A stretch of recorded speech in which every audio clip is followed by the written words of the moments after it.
Recuerden que les dejamos en el aula toda la información, que tienen un cronograma, en ese cronograma tentativo van a encontrar los links a las grabaciones de estas clases por si las quieren volver a escuchar, mientras que en las carpetas que dicen teorías, que aparecen en cada tema, van a tener los PDF de las teorías, por si no quieren volverme a escuchar, pero sí ver alguna de las hojitas con algún detalle que no alcanzaron a anotar o alguna cosa. Y toda la información va a ir por ahí, saben a qué grupo pertenecen, así que mañana cuando inicien las prácticas, el único grupo que se le va a permitir que entren a la práctica va a ser el grupo al que ustedes pertenecen, con el auxiliar que les pertenece.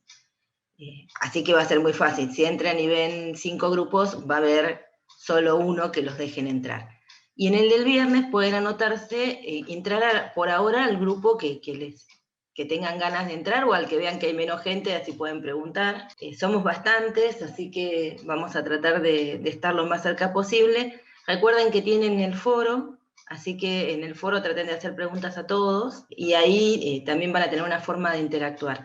Y bueno, creo que no me olvidé de nada, dónde tienen que encontrar las cosas. También tienen el link a la bibliografía que funciona. Tienen subida la primera clase, que en realidad más que una clase era un resumen de lo que proponemos que sea el curso, así que si alguno no pudo venir ese día o no se acuerda qué fue lo que le dijimos, está ahí, lo pueden ver todas las veces que quieran. Y creo que ya los JTPs les subieron las prácticas de la primera parte.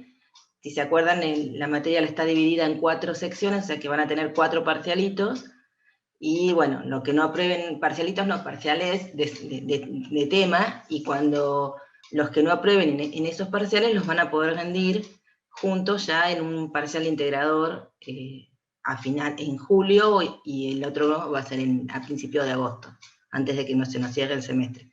Todas las fechas ya están puestas, así que les recomiendo que vayan al cronograma y las chusmen, y ante cualquier problema avisen ahora o callen para siempre. O sea, estamos arrancando, o sea, si hay un problema general de un grupo con una fecha, es mejor que nos avisen ahora, porque la gente por ahí se va acomodando en las materias a partir de esas fechas, y después se hace muy difícil cambiarlas. Tengan en cuenta que hay gente del observatorio, de humanidades y de exactas, y de distintas carreras, entonces se hace complicado cualquier cambio que afecte a todos, porque los afecta en distintas materias. Y esta es la clase 1, ahora sí vamos a empezar con la física. Esta va a ser la más tranquila, vamos a ver si recordamos algunas cosas de General 2.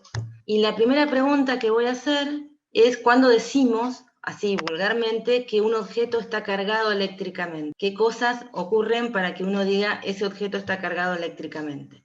Cuando tiene carga positiva o negativa. Claro, ya ahí estás asociando que hay alguna magnitud física que te permite decir que el objeto está cargado.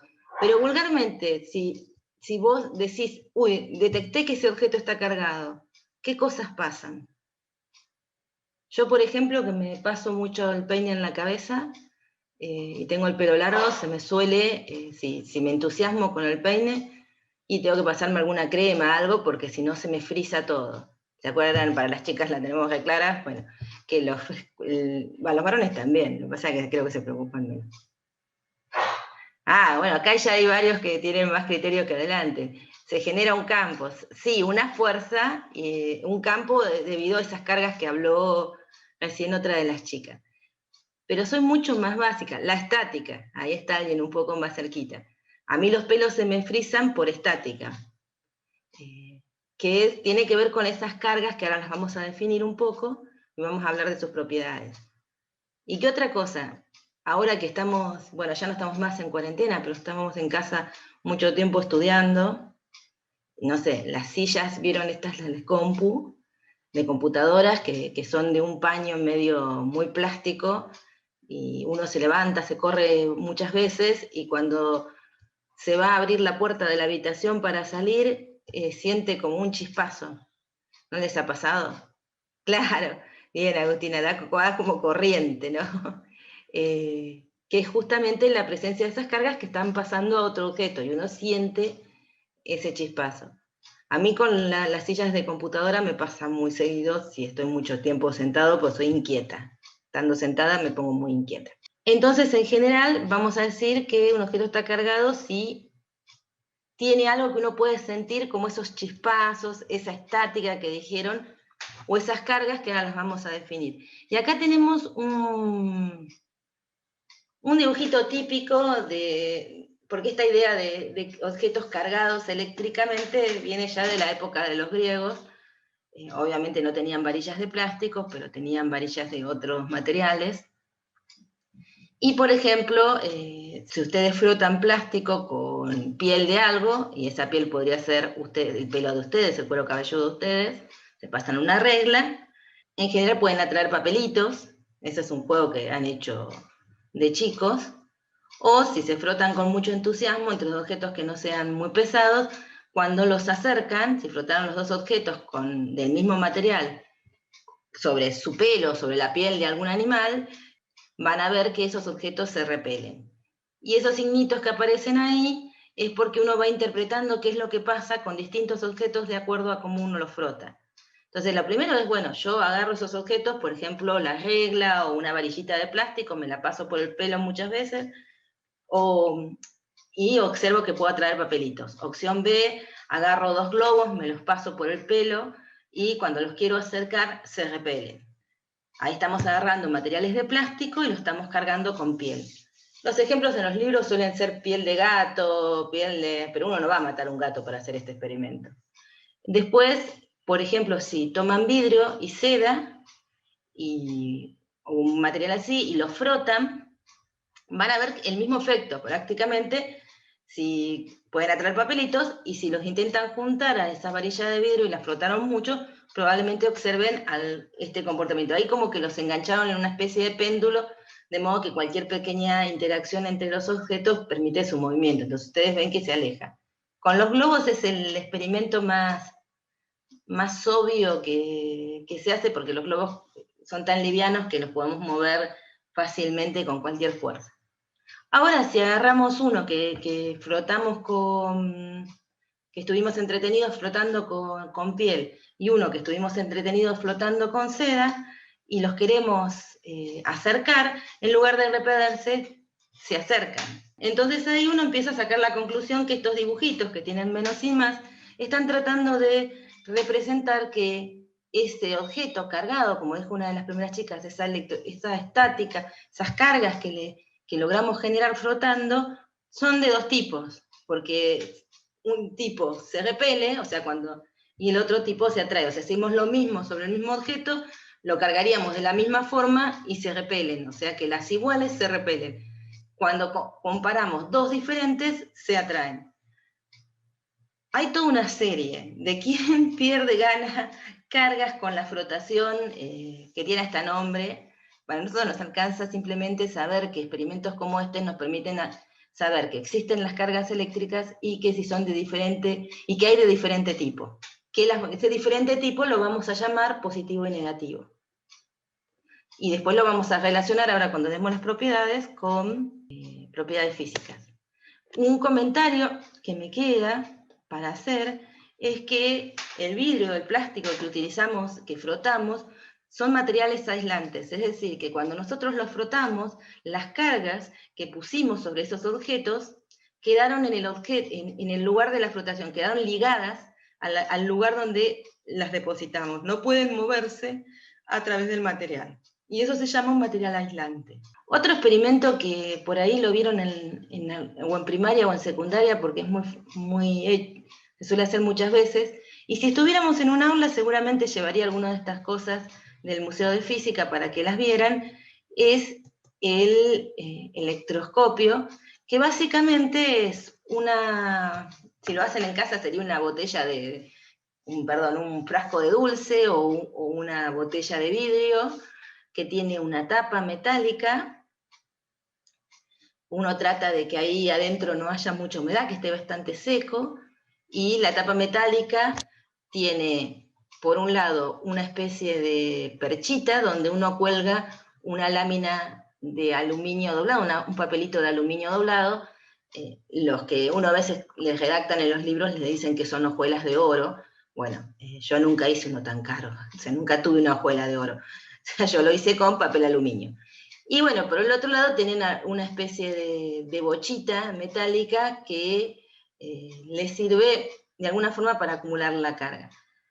Y esas varillas que estuvimos entretenidos hace un rato cargando, en este caso yo elegí una que había logrado cargar positiva, que sería la de vidrio, uno la acerca cargada y ¿qué le ocurre al electroscopio? Esas plaquitas, esa hojita de aluminio que la cortamos y la doblamos a la mitad, se separa. O sea, yo le acerco la barrita cargada y la hojita que está normal, que está así cerquita, se separan. Entonces nos podemos preguntar por qué se separan las hojuelas de aluminio. ¿Quieren arriesgar? O sea, ¿cómo podemos describir este proceso? ¿Qué es lo que causa que esto se separe? El experimento lo pueden hacer en casa. Se agarran un frasco de dulce, le hacen un agujerito, le pasan un alambre, traten de aislar la tapa del frasco con algo para que toda la tapa no sea metálica, o sea, toda la tapa metálica no les interfiera, sino solo la puntita del alambre a la que le ponen una bochita de aluminio doblada. Y hacen algo así con una regla o una varilla, le van a ver que les sale. Acá me dicen alguien, hay una corriente de carga que carga la hojuela de aluminio con carga positiva. Claro, ¿y cuál es o sea, no sé si la llamaría corriente, pero sí hay en un momento movimiento de cargas que, si quieren la podemos llamar corriente, mientras ocurren, porque se va a quedar quieto muy rápido, o sea, van a detenerse rápidamente, y se cargan las hojuelas, y positivamente. Entonces, por el tipo de carga que toman las hojuelas. Perfecto. Entonces, fíjense, lo primero que tenemos que ver, que yo me encargué de remarcarles, que tanto la perchita como la hojuela eran metálicas. Entonces, esos materiales, a diferencia de la barrita cargada, pueden permitir el movimiento de cargas en su interior. Observen que la barrita no lo está tocando al electroscopio, simplemente lo acercamos al electroscopio. Pero los metales tienen esa capacidad de permitir el movimiento de cargas y tienen lo que se llaman cargas libres, que se van a mover, aunque no esté cargado el metal, las tienen y las pueden reacomodar. Entonces, ¿qué va a pasar? Esas cargas que están dentro del metal, que el metal es neutro, o sea, que el que no esté cargado estoy diciendo que está neutro, que tiene la misma cantidad de cargas positivas que negativas, pero en presencia de la barrita, un grupo de esas cargas va a ir a la proximidad de la barrita, un grupo de cargas negativas.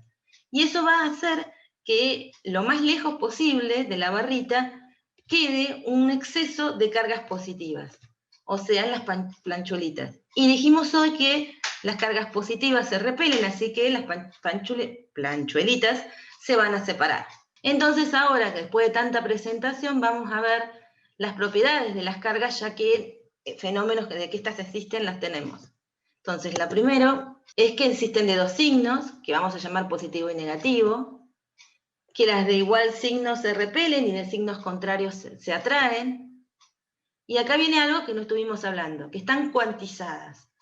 Es decir, no son cualquier número, tienen que ser un múltiplo entero de la carga elemental, que es E, y esta es la tomada con signo negativo, sería la carga electrónica, ¿bien? O la carga de un protón tomada así positivo. O sea, tienen que ser, si tienen un exceso de cargas negativas en algún lugar, tienen que ser un múltiplo entero de menos esta cantidad, y si tienen un exceso de cargas positivas en algún lugar, es un múltiplo entero de esta cantidad. O sea, no puede ser un múltiplo fraccionario. Y se conservan en un sistema cerrado. Eso quiere decir que pase lo que pase, si nada sale de mi sistema, recuerden que la idea del sistema cerrado es que no puede salir materia, no puede salir nada de mi sistema, no debería tener la misma cantidad de cargas que tenía en cualquier, o sea, antes o después de cualquier experimento o cosa que hagamos. El sistema está cerrado, no puedo perder ni ganar cargas, haga lo que haga con ese sistema. Bien. O sea, puede ser que se neutralicen, porque si yo alejo la barrita, esto se va a acomodar y van a decir, bueno, yo ya no veo las cargas negativas arriba y las positivas abajo. Sí, porque se acomodaron todas de modo de que en promedio no tengo nada en ningún lado, pero no porque haya dejado de tener el número de cargas que tengo. Bueno, y la unidad de carga se llama Coulomb, y le vamos a poner una C, y todos saben que en física uno después de un tiempo empieza a tener la misma letra para denotar varias cosas. Bueno, por ahora C es la unidad de carga eléctrica. Y entonces nos preguntamos, bueno, ¿de qué formas se puede cargar un objeto? Vimos recién que frotando los cargamos. Vimos que si acercamos algo cargado a un conductor podemos hacer que se acomoden las cargas que tiene en su interior. Acá fíjense que hay 4 y 4, o sea que este conductor antes de acercarlo estaba neutro. Bien, entonces los excesos de carga me terminan dando cuando la sumo en total es 0. Ahora vamos a ver cómo hago para perder el exceso de carga y decir realmente que el conductor lo dejo cargado por inducción. A esto se llama inducción porque inducimos una distribución de cargas. Y después por contacto. Si yo tomo la varillita cargada así positiva y en lugar de simplemente acercarla, toco la esferita, y bueno, ahí le voy a pasar cargas positivas. Entonces veamos un ejemplo de cómo quedarnos con un exceso de carga. Entonces, ¿cómo lo hacemos?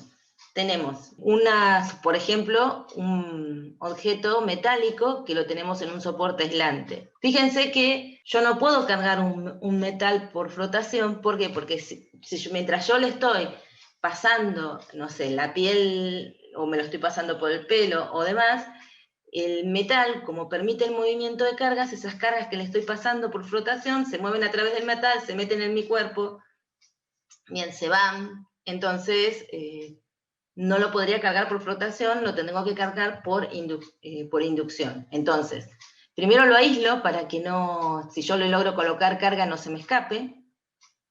Entonces este pie es un pie aislante. Luego le acerco una barrita, en este caso la barrita está cargada negativa, y produzco algo parecido a lo que vimos recién, o sea, una distribución de cargas donde más cerca de la barrita vienen las cargas positivas y un poquito más lejos quedan las negativas. Y después hago una conexión, que ustedes la van a ver en la práctica, que se llama conexión a tierra. La tierra para nosotros es un sumidero de cargas, quiere decir que nosotros podemos mandar muchas cargas y no electrificarla. Entonces, ejemplos de esto o de la aplicación de esto es, por ejemplo, las jabalinas que están en las casas para llevarse los excesos de cargas de los circuitos. Entonces, si nosotros agarramos un alambre que es conductor y tocamos la tierra y el extremo de uno de los dos extremos, no, le vamos a permitir con ese conductor que las cargas en exceso en esa región se vayan hacia la tierra. Entonces, con este mecanismo perdí las cargas negativas. Y tengo todavía las cargas positivas, no las pierdo porque las estoy atrayendo con la varilla cargada negativa. Cuando alejo la varilla y saco, antes primero tengo que sacar el alambre de conexión a tierra, y ahora alejo la varilla, esas cargas se van a distribuir uniformemente en todo el conductor. Ahora vamos a ver que hay una ley que dice que se van a alejar las cargas positivas, o sea, hasta ahora dijimos cargas iguales se repelen, así que se van a distribuir uniformemente para estar lo más lejos posible. Y vamos a lograr que al final esta bochita que estaba descargada quede con un exceso de cargas positivas. Bien, entonces, ¿cuál es la ley que nos va a permitir trabajar o sea, que nos mide, digamos, la fuerza entre cargas? Entonces, lo primero que vamos a hablar es que consideramos objetos puntuales. La vamos a plantear para objetos puntuales y después la vamos a extender a objetos que no son puntuales. Entonces, vamos a hablar de la fuerza entre dos objetos puntuales, es decir, cuyas dimensiones son mucho menor a la distancia entre ellos, entonces los puedo considerar como puntuales.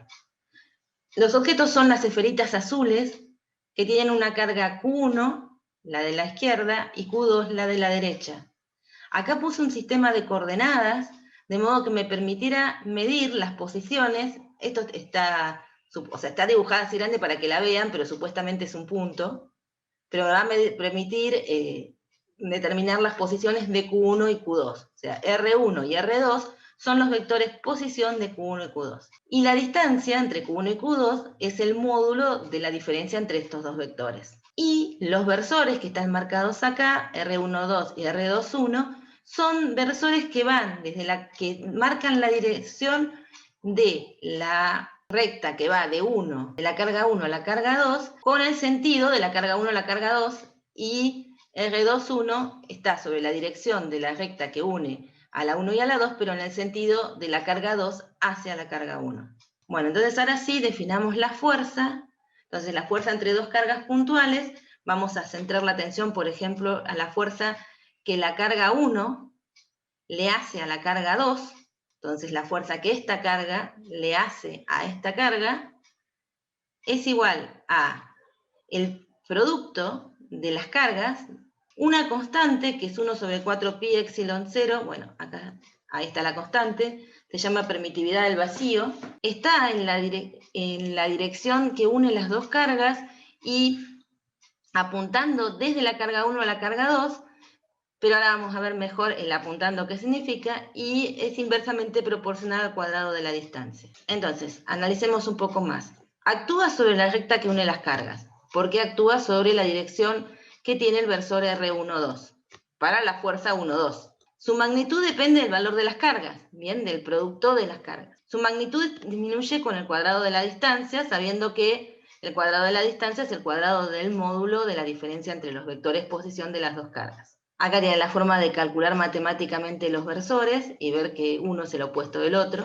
Y el sentido depende del producto de las cargas, de los signos de las cargas. Entonces, si las cargas son de signo igual, este producto nos da positivo, entonces apunta en la dirección del versor R12. Entonces la fuerza que siente la carga 2 debido a la carga 1, o si quieren la fuerza que la carga 1 le hace a la carga 2, apunta en la dirección del versor R12, dirección y sentido del versor R12, o sea que la repele. Y si las cargas tienen signos opuestos, el producto les da negativo, les aparece un signo menos y les dicen que la fuerza que uno le hace a 2, si las cargas tienen signos opuestos, les aparece un signo menos, entonces les quedaría el menos R12. Quiere decir, en la misma dirección que el R12, pero en sentido opuesto al R12, entonces la tengo que ver apuntando desde la carga 2 hacia la carga 1, es decir, atractiva. En este momento que hice toda una especie de trabalenguas, tratando de describir esta ley, yo paro y pregunto, chicos, ¿se marearon? Yo sí, acá, sí. Algunos no, algunos sí. Entonces hagamos como un breve resumen ahora que tenemos todo y por ahí eso ayuda. Lo vamos a hacer sobre la fuerza 2,1, que es el mismo análisis que hicimos con la 1,2. Yo tomé esta convención, ustedes mientras sepan de quién están hablando no hay ningún problema. Yo decidí, por ejemplo, poner primero la carga que hace la fuerza y segunda la carga que la siente. Entonces, si yo hablo de la fuerza 2,1, estoy hablando de la fuerza que la carga 2, o sea, la de la derecha, hace sobre la carga 1. Y nosotros decimos, bueno, yo en principio sé que si las cargas tienen el mismo signo, se tendrían que repeler, con la cual la carga 1 tendría que tener una fuerza que la aleje de la carga 2. Es decir, que actúe en la dirección de la recta que los une, que es la dirección tanto del versor R12 como del R21, pero en el mismo sentido, para que la carga 1 se quiera alejar, que tiene el versor R21. Bien. Entonces, este es el versor R21 que va de la carga 2, que apunta de la carga 2 hacia la carga 1, y nos está dando la dirección de la fuerza que la carga 2 le hace a la 1, que obviamente actúa sobre la carga 1. Esos sí tienen los mismos signos. Entonces decimos, la fuerza que una carga le hace a la otra es proporcional al producto de las cargas. Si tienen el mismo sentido va a ser repulsiva y sale de mirar, de reemplazar correctamente este versor. Entonces te apunta en la dirección del R21 y si tienen signos opuestos, les va a aparecer el producto les va a dar un signo negativo y en consecuencia les va a decir que está apuntando en la dirección, en el sentido contrario del versor R21, quiere decir que la carga 1 tiene que tener una fuerza que apunte en sentido contrario del versor que marca la dirección de la carga 2 a la carga 1, es decir, en la dirección de atrayente. Fíjense que estos dos versores que aparecen en la fórmula, seguramente uno está en sentido contrario al otro, ¿no? Porque uno va de la carga, apunta de la carga 2 a la 1 y el otro de la 1 a la 2, pero sobre el mismo recto de acción. Entonces eso puede por ahí confundirlos porque uno tiene que ver en la fórmula cuál es el versor que tenemos que ver, y el versor que tenemos que ver en general lo marcamos, o yo hice el dibujito en este caso, sobre la carga que está haciendo la fuerza. Por eso por ahí me los mareé un poquito el dibujito. Entonces, actúa sobre la recta que las une. Su magnitud depende del producto de las cargas, disminuye con la distancia entre las cargas y el sentido está dado por el signo del producto de las cargas mirando el versor que va de la carga que genera la fuerza a la carga que la siente. ¿Ahora les queda un poquito mejor? Bien. Tengan en cuenta, porque es un error que les suele pasar muchas veces, que uno ya sabe, por ejemplo, que si Q1 y Q2 son positivos, la fuerza les tiene que dar repulsiva y hace el dibujito.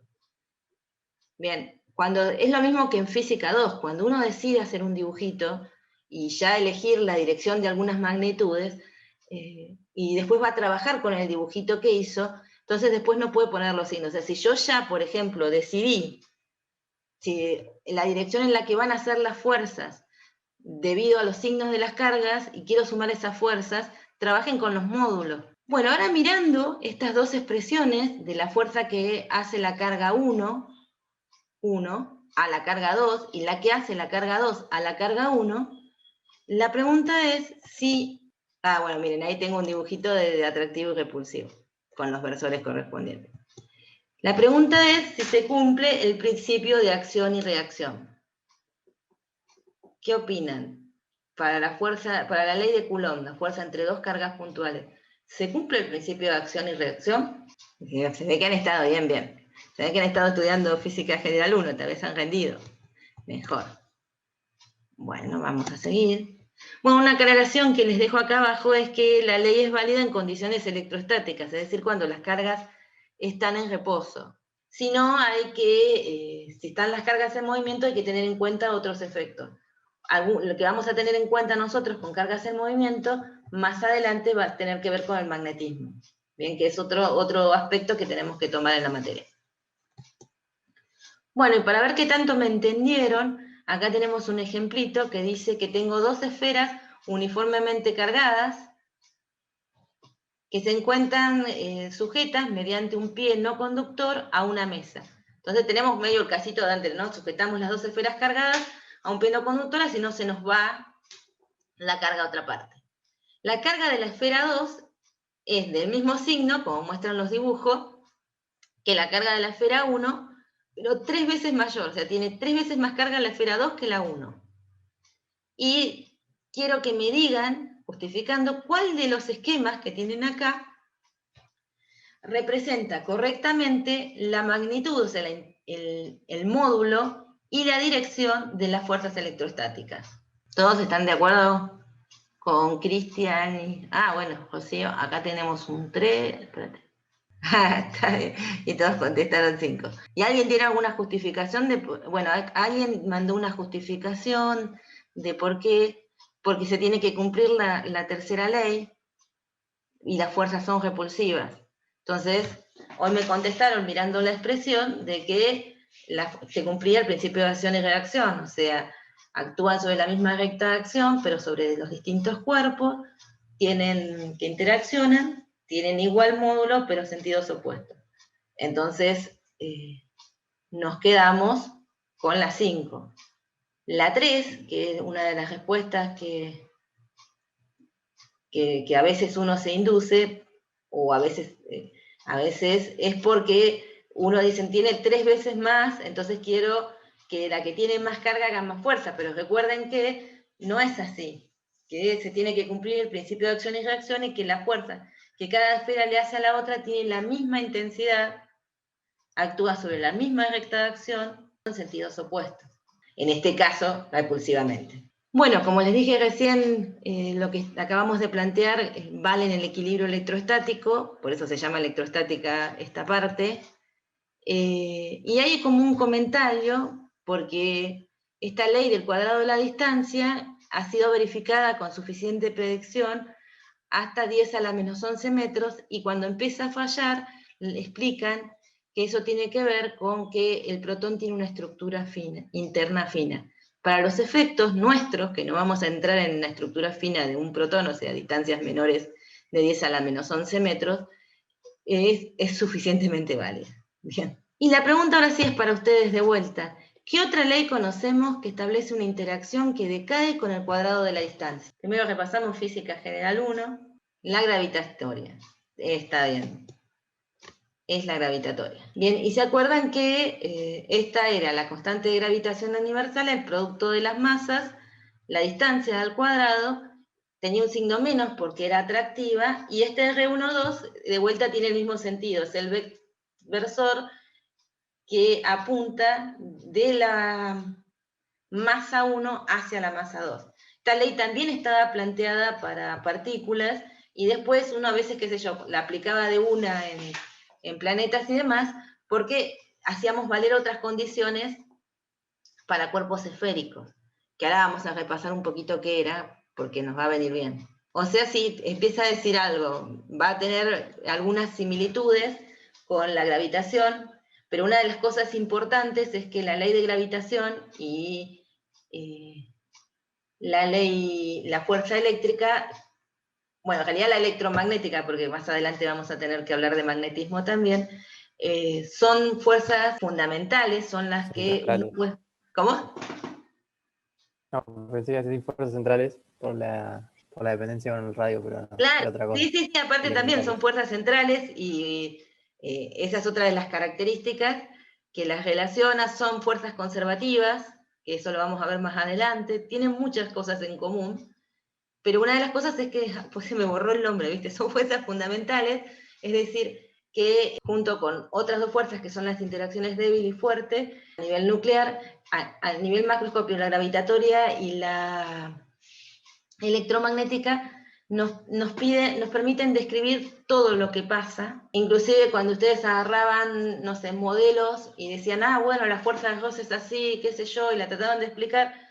Si uno va a lo microscópico de la fuerza de Gauss, tiene que partir con que hay una atracción eléctrica entre las partículas que constituyen el material, entre los átomos, moléculas que constituyen el material, los materiales que están rozando. Bueno, otra cosa que antes de que nos metamos con el teorema de los cascarones, es que si ustedes miran la expresión, esta siempre les da atractiva, porque las cargas las masas son positivas, entonces el producto siempre les va a dar positivo y va a prevalecer siempre el signo menos.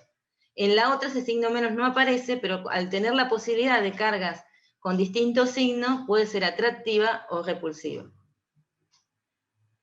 En general 2, sobre el final de la parte de gravitación, les deben haber demostrado, y seguramente se marearon un poquito porque estaban haciendo análisis, uno seguramente, y no sabían integrar tanto, el teorema de los cascarones, que les decían que si tienen un cascarón de masa m uniformemente distribuida, produce campo gravitatorio en su interior, faltaría la frase, está relacionado con la ley de gravitación y su proporcionalidad inversa del cuadrado de la distancia. Es decir, el hecho de que sea proporcional al cuadrado de la distancia, la ley de gravitación, nos permitió, en general 2, yo vi que se los demostraban muchas veces haciendo la integral de anillitos, pero permitió demostrar que en un cascarón uniformemente cargado, en el interior la fuerza era nula.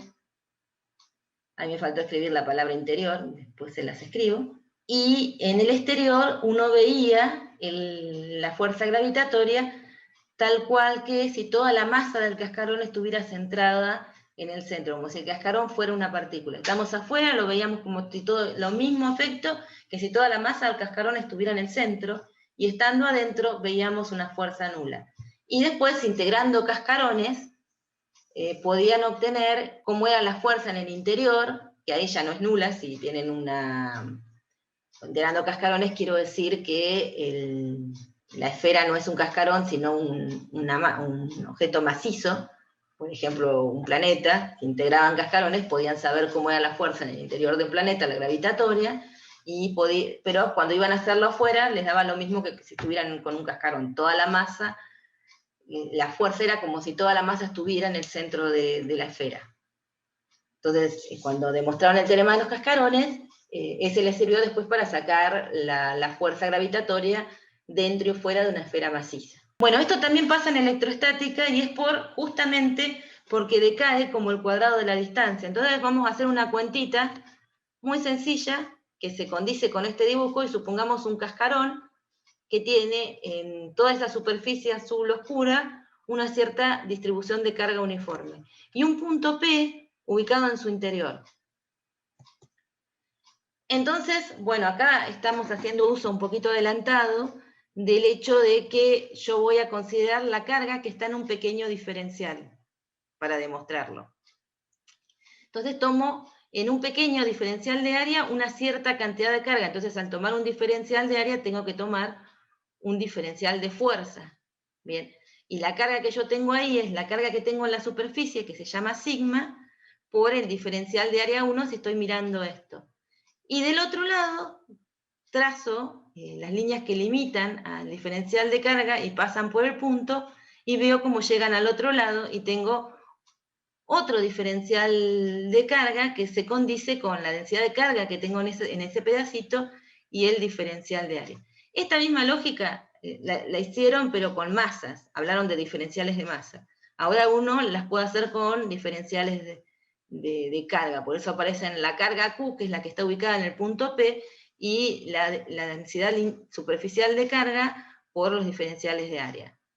Bueno, y si uno quiere mirar el efecto que genera esta y su opuesta, que este punto, esta construcción es genérica, podría moverla por todo el cascarón y siempre voy a tener del otro lado una que cumpla las dos, o sea, siempre voy a tener una que voy a poder llamar diferencial de área 1 y otra que voy a poder llamar diferencial de área 2, y el conito, que se llama ángulo sólido, que subtiende, va a tener que tener relación con los radios R1, que va de la carga hasta el diferencial de área 1, y el radio R2, que va desde la carga hasta el diferencial de área 2, y lo que se llama un ángulo sólido, que está relacionado con la especie de superficie, con el conito. O sea, es un ángulo que en realidad mide en todas las direcciones. Es más que hablar del cono que se genera.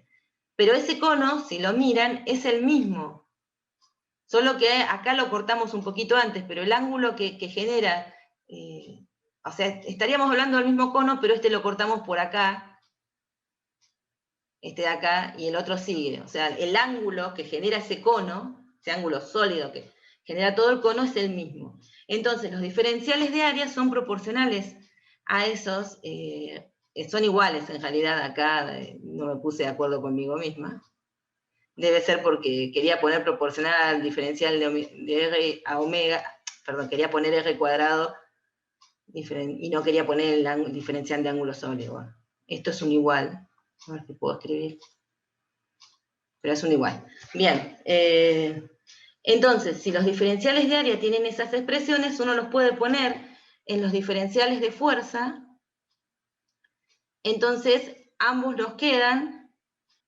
Acá me faltan las D de diferenciales. Entonces, lo que puedo ver es que estos diferenciales de fuerzas, al reemplazar el diferencial de área con el R1, diferencial de ángulo sólido, se me va el R1 cuadrado, lo mismo pasa con el R2 cuadrado y me queda un diferencial de ángulo sólido, y lo que puedo ver, mirando la dirección que me indican los versores, es que las fuerzas, o los diferenciales de fuerza que siente la carguita ubicada acá, están opuestos.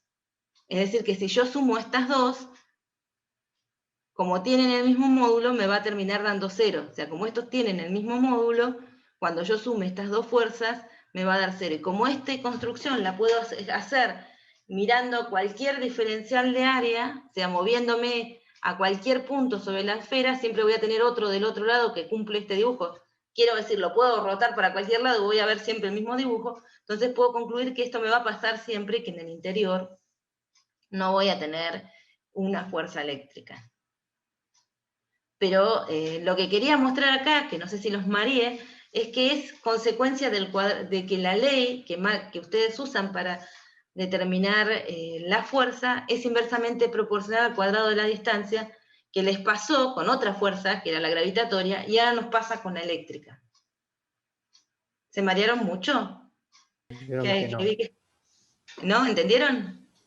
Buenísimo. Ahí te pide si puedes repetir los nombres de los coeficientes. De los coeficientes. O esto, el diferencial de ángulo sólido, que es el conito, digamos. ¿Es el que querían saber?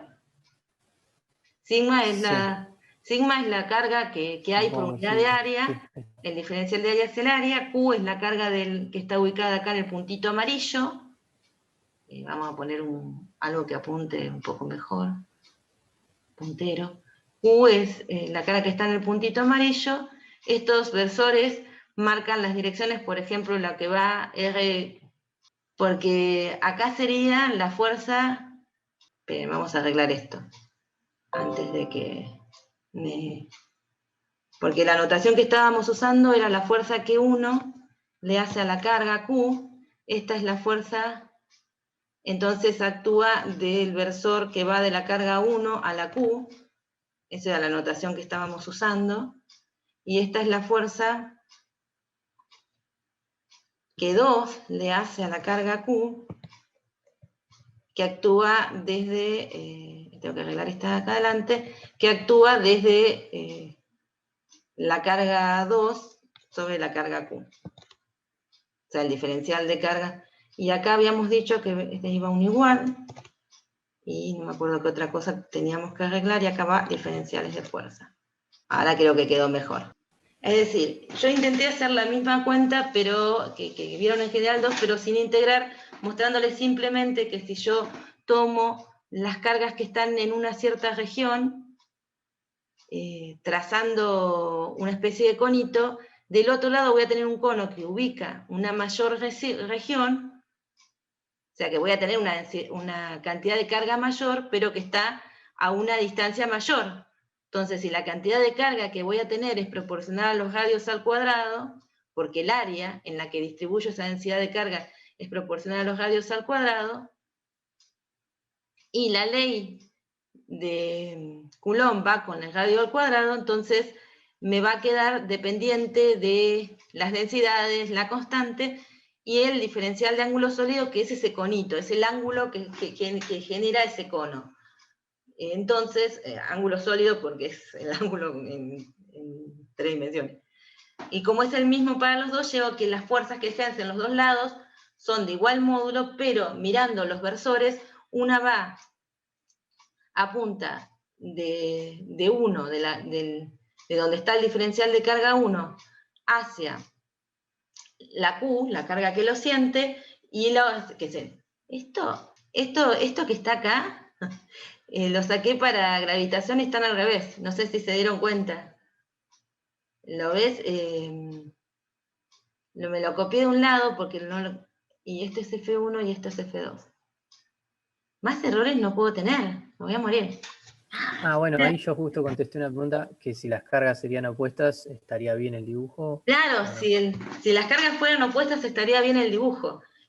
Pero como Okay. si Entonces, asumimos la que le contesté son iguales ahora, así que si son cambié la iguales, fecha.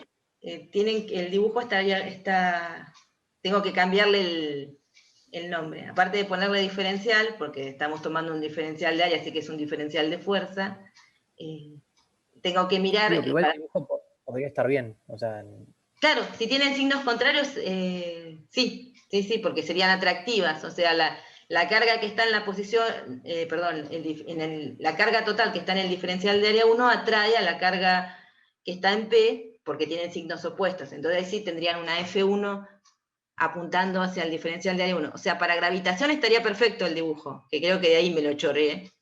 Yo de vaga, por no hacerme uno, ¿viste? Si fuera menos vaga, no me pasarían estas cosas. Bueno, más o menos lo entendieron, más allá de las confusiones que pude haberles generado.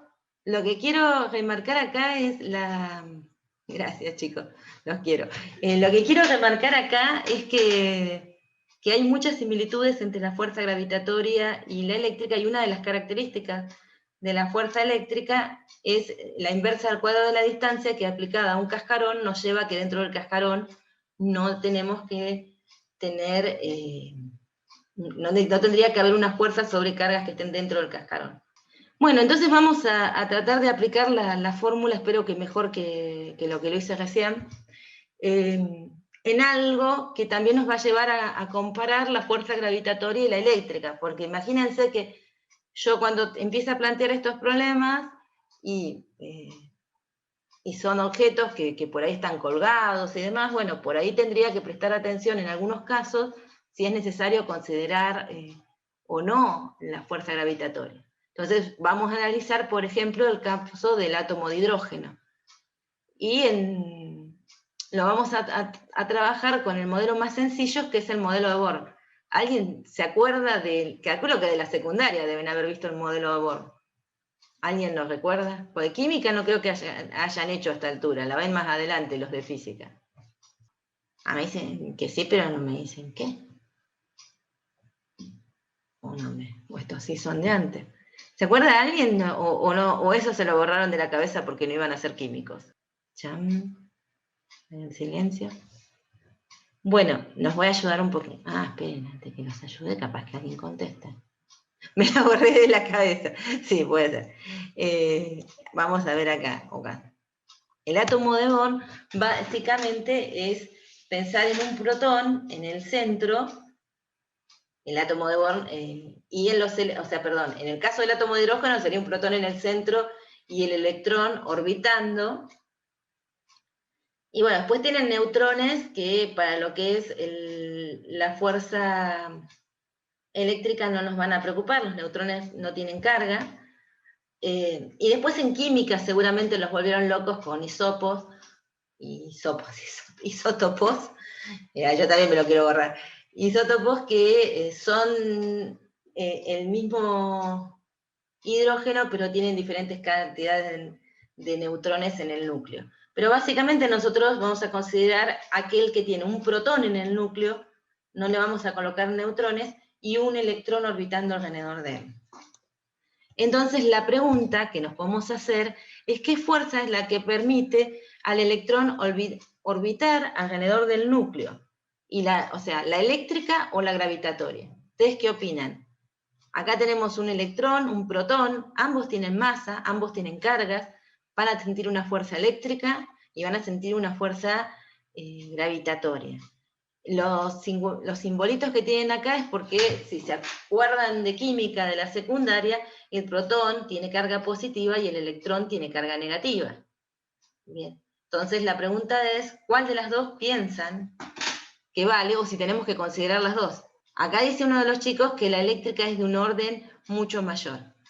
Está bien, es cierto. Entonces, para probar que eso es cierto, lo que tenemos que hacer es calcularla. Entonces, si asumimos que el radio del estado fundamental es cuando el electrón está en el menor nivel de energía, es 0,53. Esto es Armstrong, ¿sí? Son 10 a la menos 10 metros.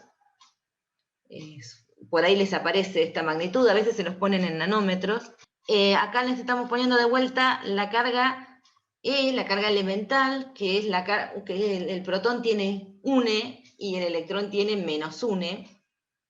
Entonces podemos calcular la fuerza eléctrica usando cargas puntuales y entonces nos quedaría, pará que acá metí la pata, para ver si veremos bien, la fuerza que el protón le hace al electrón es igual a el producto de las cargas, que nos daría E por menos C, nos aparece menos C cuadrado, 4pi epsilon 0, la distancia al cuadrado, que es ese radio del estado fundamental, y el versor, que me dice que va de la carga que hace la fuerza a la carga que lo siente, o sea, del protón al electrón.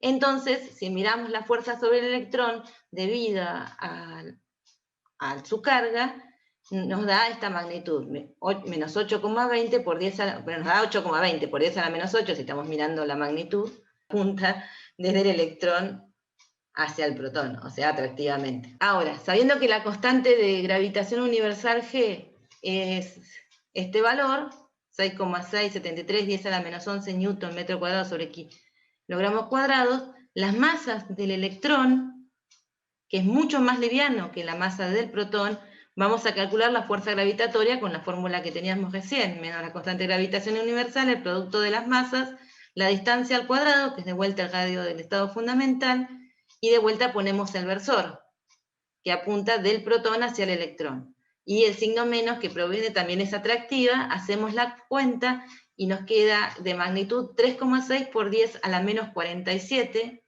newton. apuntando en la dirección que une al protón con el electrón, pero en sentido atractivo. Cuando uno mira las dos magnitudes, como bien dijo uno de sus compañeros, es evidentemente muchos órdenes de magnitud menor la fuerza gravitatoria, así que nos vamos a quedar con la fuerza eléctrica. Si queremos describir este tipo de comportamientos con partículas elementales, como el electrón, el protón, y bueno, en general la fuerza gravitatoria no la vamos a tener en cuenta. Sigamos un poquito más con el átomo de hidrógeno, porque es un ejemplo típico para resolver cuentas. ¿Y cuánto vale la fuerza eléctrica sobre el núcleo? ¿Qué opinan? Recién sacamos la fuerza eléctrica que el núcleo o el protón, porque decidimos asociar el protón directamente al núcleo, un isótopo que tiene solo al protón. Ahora queremos saber la fuerza eléctrica sobre el núcleo. Ah, mira, ahí me pregunta Rocío si podemos hacer esto, y lo hacemos, digamos, la aplicamos la electrostática para describir esto. Pero ahora vamos a ver un poquito cuál es el problema. Denme un segundo que avanzamos un poco y vemos, porque el átomo de Bohr básicamente era eso, digamos. Entonces ahora vamos a ver por qué no nos funciona el átomo de Bohr y por qué después en la secundaria y más adelante en la carrera van a ver que tenemos que avanzar con otros modelos que expliquen mejor los átomos.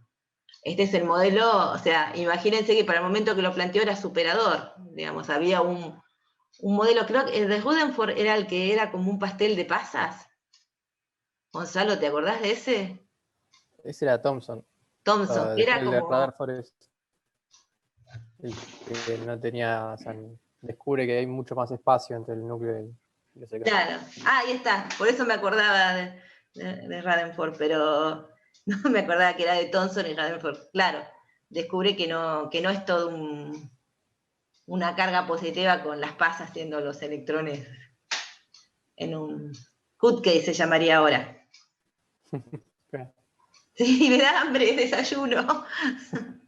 Bueno, lo que pasa es que podés explicar, claro, ahí, o sea, ustedes acuérdense de la charla que uno tuvo al principio, o sea, uno a veces usa determinados modelos que si bien no serían correctos para describirlo todo, nos permiten estimar ciertos comportamientos de una forma más sencilla. El mismo argumento podría valer para qué uso el modelo de Born para hacer alguna descripción, si a fin de al cabo yo sé que no está del todo bien, y bueno, entonces tendría que apuntar a un modelo mucho mejor.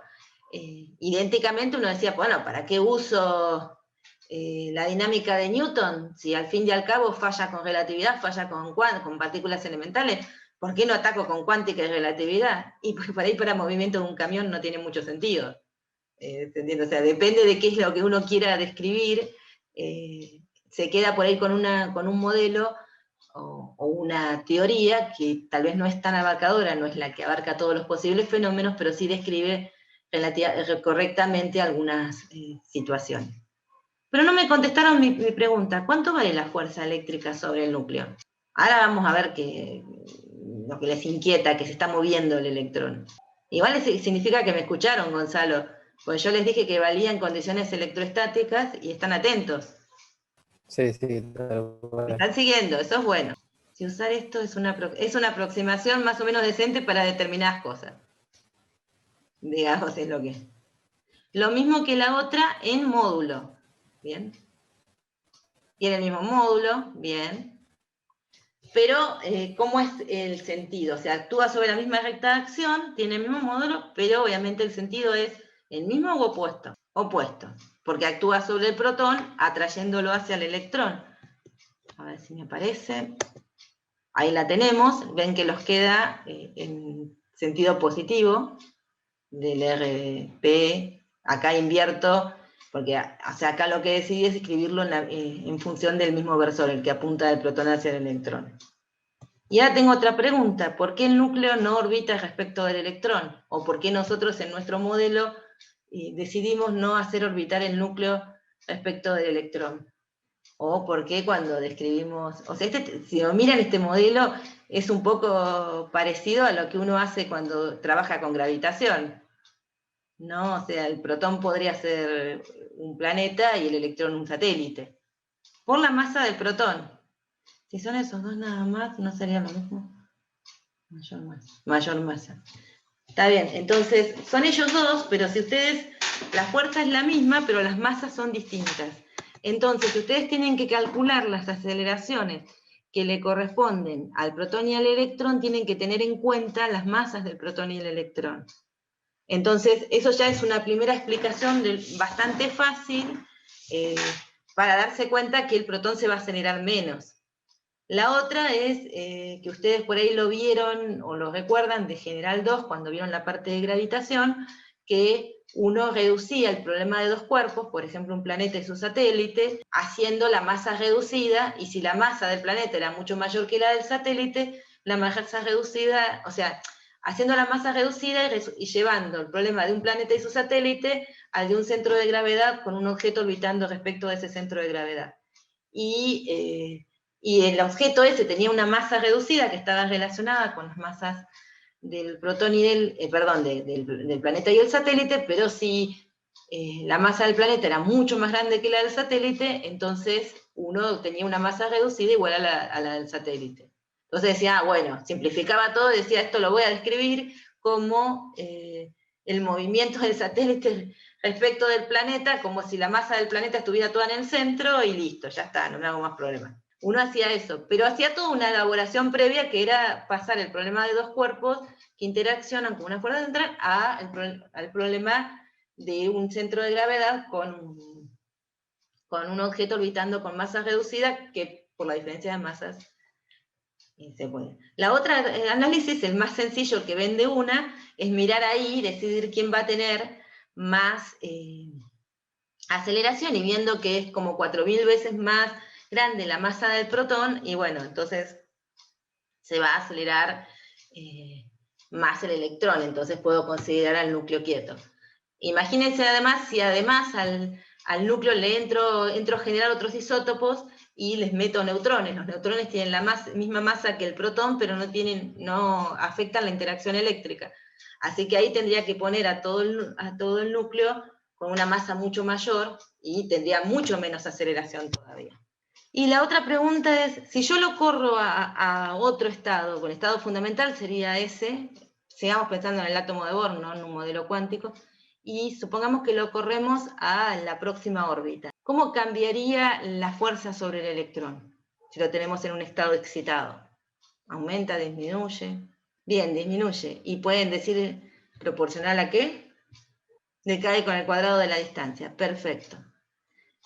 Ahora viene, si quiere aparecer, que cuando aplicamos el modelo de Born, no estamos considerando que el electrón está acelerado en ese movimiento orbital. Y cuando una partícula cargada está acelerada, irradia energía. Si irradia energía, entonces pierde energía, o sea, no es como un planeta, digamos, un satélite alrededor de un planeta, o sea, lo que empieza a hacer es perder energía por radiación, de pierde energía va cambiando su órbita. Y entonces terminaría decayendo hacia el núcleo.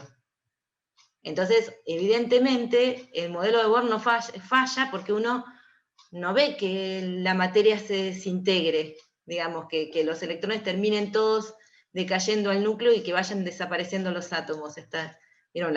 Entonces, tenemos que recurrir para describir esto a un modelo cuántico, el modelo que ustedes por ahora lo vieron en la secundaria, el modelo más moderno, que ustedes lo van a volver a ver cuando vean las cuánticas. Bien, pero es solo una aclaración que es en el mismo sentido que preguntaban hoy, que la partícula se está moviendo, podemos aplicar la ley de Coulomb, y en realidad no. Y el motivo es ese, que irradia por estar acelerado en ese movimiento. Estamos todos de acuerdo que ese movimiento circular que propone Born es un movimiento acelerado. ¿Estamos todos de acuerdo con eso? Acá es como que repasamos un poco, ¿se acuerdan que les dije? Repasen un poquito de General 1, un poco de General 2, porque vamos a recordar cosas. ¿Todos de acuerdo con que este movimiento es acelerado?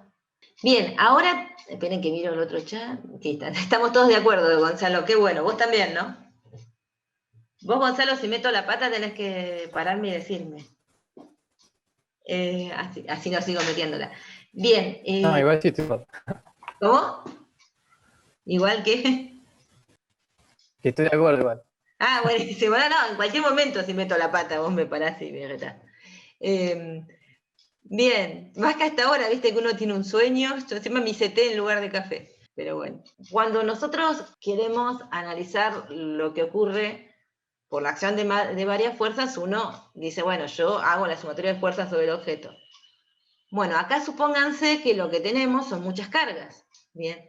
Entonces, si yo quiero saber en un conjunto de cargas la fuerza que siente una debido a todas las demás, aplico lo que se conoce como el principio de superposición, o sea que digo que en presencia de n cargas la fuerza eléctrica sobre una carga Q es la suma de las fuerzas eléctricas que éstas realizan sobre Q. Si las n cargas realizan una fuerza sobre Q, tengo que sumar todas y ahí tengo la fuerza eléctrica total. O sea, ¿por qué recordé la segunda ley? O sea, que uno dice, bueno, la sumatoria de fuerzas masa por aceleración, o sea, cuando yo quería analizar el comportamiento de un objeto, le sumaba todas las fuerzas que actuaban sobre él. La única diferencia en este caso es que todas las fuerzas son eléctricas, bien, para este principio de superposición.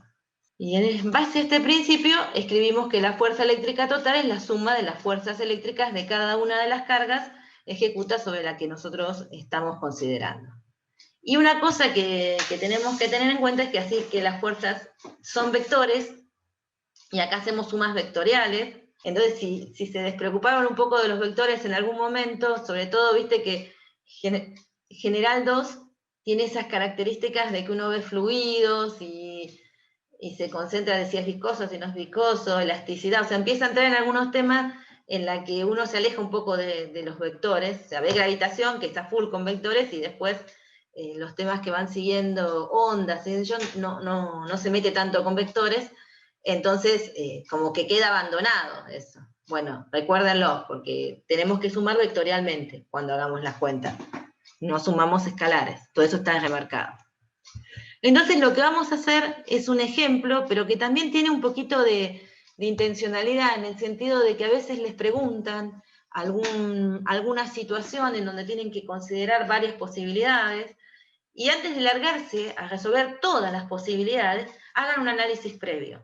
Entonces, lo que vamos a suponer acá es que tenemos dos cargas, que las vamos a llamar Q1 a la amarilla, Q2 al azul, tras ejes acá, el que es horizontal es el eje X,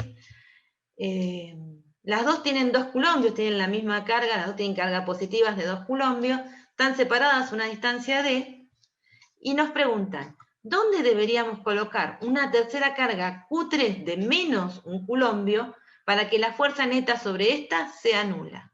Yo pregunto, las fuerzas que la Q1 realizaría sobre Q3, o la que Q2 realiza sobre Q3, ¿es atractiva o repulsiva? Tengo varios atractivos, tengo una repulsiva. Recuerden que esto es el producto de las cargas, les da un signo menos, pero además tienen que ver el versor que va de la carga que hace la fuerza a la que la siente, así que un signo menos significa que el versor, por ejemplo, que Q1 iría hacia Q3, ahora lo vamos a ver en distintos casos, al tener un signo menos, apunta en dirección opuesta, o sea que lo quiere atraer hacia la Q1. O sea, el versor va de la 1 hacia la 3, apunta de la 1 hacia la 3, un signo menos significa que la fuerza va de la 3 hacia la 1.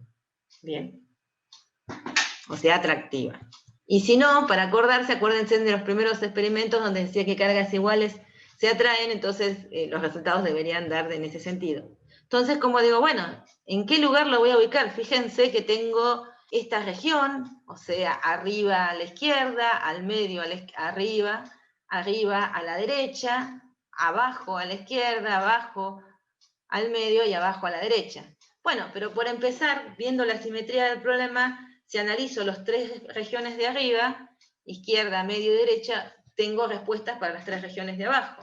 Entonces, bueno, podemos, por ejemplo, analizar un punto. Entonces decimos, bueno, supónganse que ponemos la carga Q3, que va a aparecer ahí, es la carguita negrita que acabo de poner acá.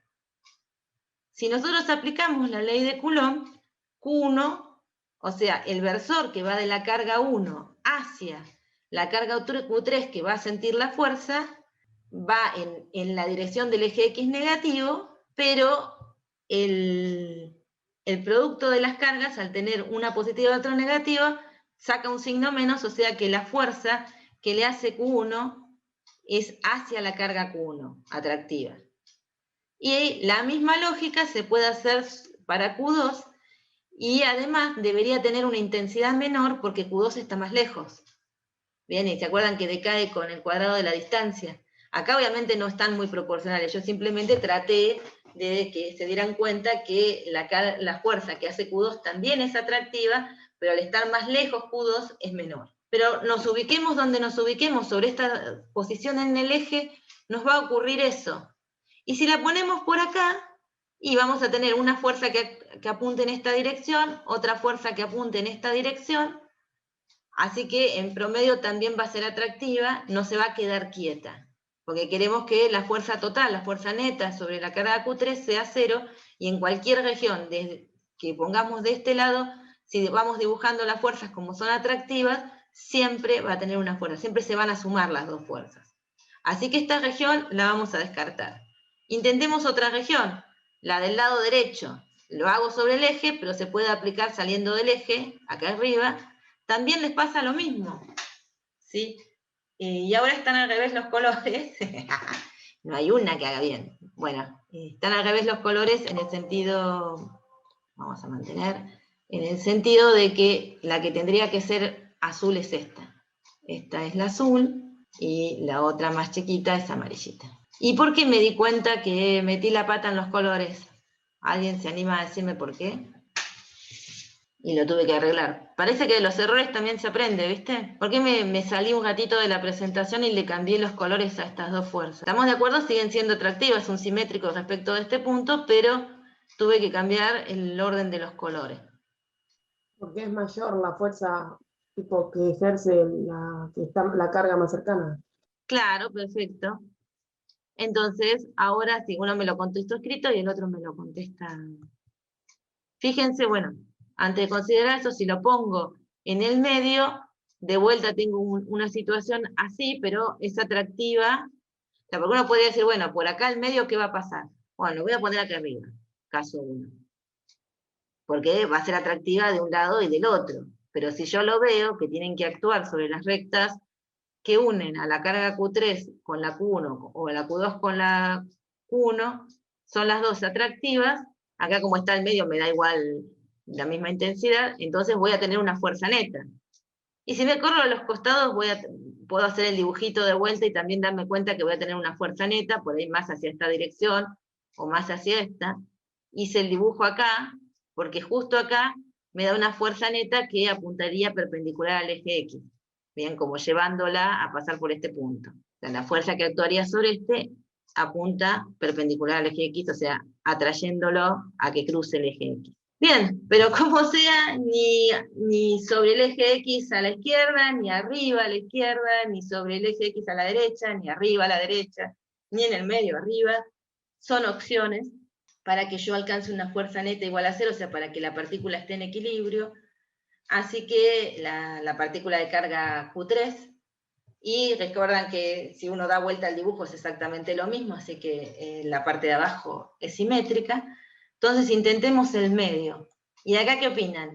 ¿Tiene potenciabilidad? ¿Encontraremos acá el punto en donde se queda con fuerza neta igual a 0? Claro, ahí dicen que sí, y es efectivamente lo que ocurre. Entonces, fíjense que justo en el medio, al estar a la misma distancia de los dos, la fuerza vale lo mismo, y entonces la tengo en equilibrio. Entonces ahí puedo sacar la cuenta, por ejemplo, y confirmar que exactamente es el medio, el lugar, porque acá estuvimos suponiendo cosas, pero uno podría decir, bueno, si lo voy a pensar por regiones y hago los dibujitos y no voy a querer decir de entrada que el medio lo necesito, y bueno, miro la región de arriba a la derecha o el eje, hago los dibujitos y veo que nunca voy a lograr que las fuerzas me den 0. Iden a la izquierda, iden al medio arriba o al medio abajo. Hago los dibujitos y cualquier posición de la región del medio, en cualquier posición acá, me voy a encontrar con que siempre voy a tener una fuerza neta. Acá veo que existe la posibilidad de que no la tenga, pero bueno, en principio, acá como las dos cargas, Q1 y Q2 tienen el mismo valor, yo ya voy diciendo, debería estar en el medio, porque si va con el cuadrado de la distancia necesito que me den. Pero bueno, para ver que esa cuenta realmente es así, o por si las cargas Q1 y Q2 no tuvieran el mismo valor, con lo cual habría que hacer la cuenta para encontrar la posición en la que se cumple que las dos fuerzas sean iguales. Hagamos la cuenta. Entonces la fuerza total tiene que cumplir el principio de superposición, entonces pongo la fuerza que 1 le hace a la carga 3 es el producto de las cargas.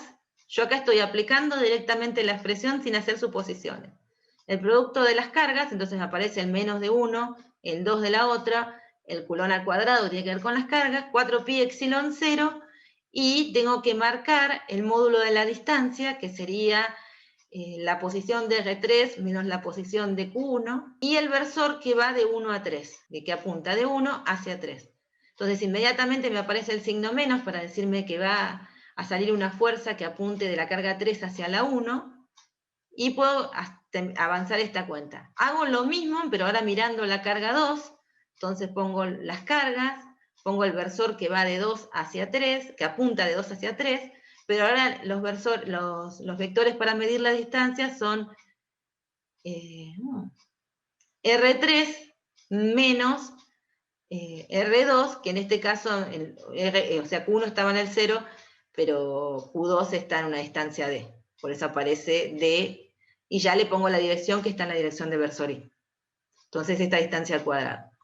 Bueno, reemplazo los R3 y calculo los versores. Esto ustedes me dirían, pero si yo ya me doy cuenta de una, quién es el versor R1 y 3 y el R2, 3, sí es cierto, pero a veces no están sobre el eje, que no es tan fácil, entonces el mecanismo para calcularlo es hacer esta cuenta, y ahí sacarían si no estuvieran apoyados sobre el eje, por ejemplo, si quisieran analizar este punto, ahí tendrían que hacer estas cuentas, digamos, para sacar los versores.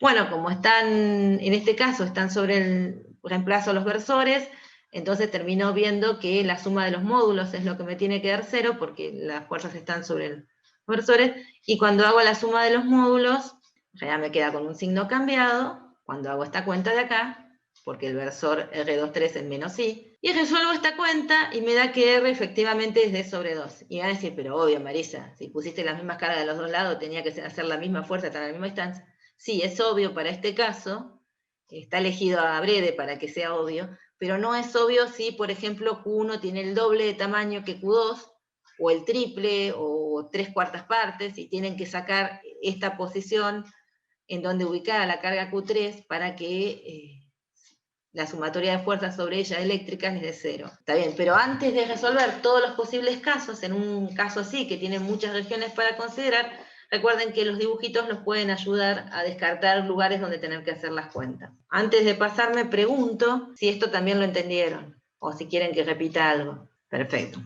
En estas cuentas, por ahí, que vos decís, bueno, esta exageración, porque ahí me doy cuenta enseguida cuánto vale R3, no te necesito hacer todo el cálculo vectorial, recuerden que lo hago simplemente por si tuvieran que hacer un caso más complejo, no se mareen ustedes mismos, van directamente con el cálculo correcto vectorialmente y les va a salir mucho, no tienen menos probabilidad de fallar. Pero obviamente lo que supusieron tiene que dar. Bueno, el tema es, ¿qué vinimos haciendo nosotros acá? Vinimos trabajando con distribuciones que vamos a llamar discretas. ¿Qué quisimos decir discretas? Y que tengo un conjunto de cargas puntuales, y que la cantidad de carga total que yo tengo en una región podríamos pensarla como la suma de las cargas. O sea, si yo digo, bueno, pongo 10 cargas puntuales acomodadas acá, ¿cuánta carga tengo en total? Sumo todas las cargas y sé.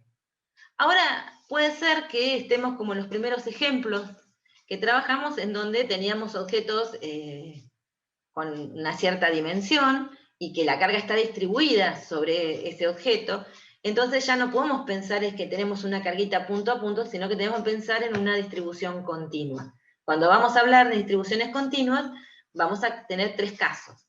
La línea cargada con densidad lineal lambda, o sea que las cargas las tengamos ubicadas a lo largo de una línea, o que las dimensiones del objeto, por ejemplo es un alambre cargado, muy largo, lo podemos considerar como una línea.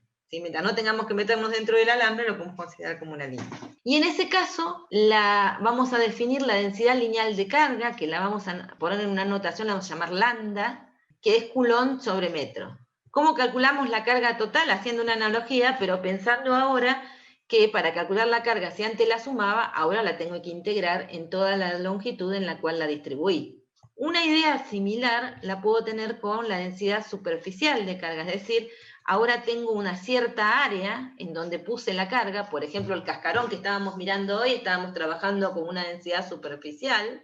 En ese caso la vamos a anotar con un sigma, y en ese caso la densidad superficial tiene unidades de Coulomb sobre metro cuadrado, y si yo quiero calcular la carga total que tiene esa superficie, tengo que integrar en la superficie la densidad de carga. Y puedo tener un objeto cargado en 3 dimensiones, y voy a hablar entonces de una densidad volumétrica de carga, cuyas unidades van a ser Coulomb sobre metro cúbico, o sea, unidades de volumen, carga sobre volumen, y en ese caso tengo que integrar la densidad en el volumen. Ahora bien, hay una simplificación que vamos a hacer, y muchas veces lo vamos a utilizar en las cuentas, pero a mí me importa mucho que la tengan clara para que no metan la pata. ¿Cuál es esa simplificación? Que estas integrales que tenemos acá se simplifican si simplemente hablamos de una carga que está uniformemente distribuida. ¿Qué significa uniformemente distribuida? Que en cada punto la densidad es la misma. Entonces, si eso es cierto, ya sea lambda para la línea, sigma para la superficie o ρ para el volumen, son constantes. Y en ese caso, por ejemplo en lambda, uno la puede sacar de la integral y le queda lambda por L. En la superficie la puede sacar al sigma, si es una constante de la integral, y le queda sigma por A. Y en el volumen, haciendo la misma lógica, les quedaría ρ por B.